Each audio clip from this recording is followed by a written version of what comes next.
قم يا رسولي شل قولي وارسل، بيان صادر من حروفي والقي لا كل شاعر له بيان يوصل برقية إصدار البيان بالتفصيل.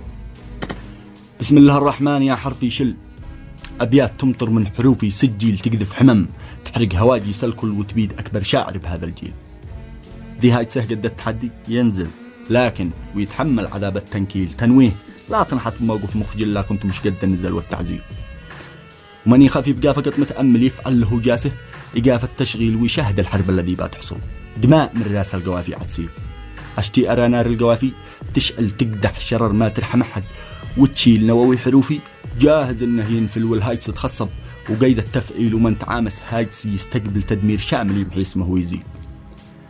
والشاعر الواثق من اسمه يقبل من شان بسوي لشعره تعطيل طلاق لا كلبش حروفه وقف الملف شعره وارجمه في برميل وامر غمثه بالتراب واجح في القيفان شعره وارغمه بالترحيل لينزلوا شاعر ولو من جوجل. هذا إذا الشعار فعلوا تحويل يأجم فصيح القول ويعيش الذل لا قد نطق لسني حروف التأويل. أكبر كبير في الشعر أمامي يمثل ويقوم بالتعظيم لي والتجليل حرفي ببحر الشعر حجمه يعدل 7 بحور وناصفة نهر النيل. شعاع شعري نور في ليل وظل وانتو أمامه من تولى قنديل يا كل شاعر شد حيلك وابذل أقصى جهودك والتزم بالتهليل عجل بردك لن شاعر عجل واقطب ولا داعي لكثرة التأجيل.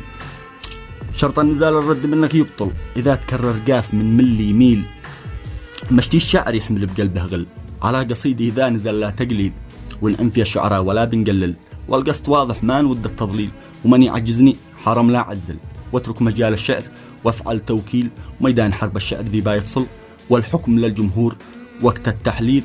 واختم بقولي بالصلاة واكمل على حبيب الله صاحب جبريل. تحياتي.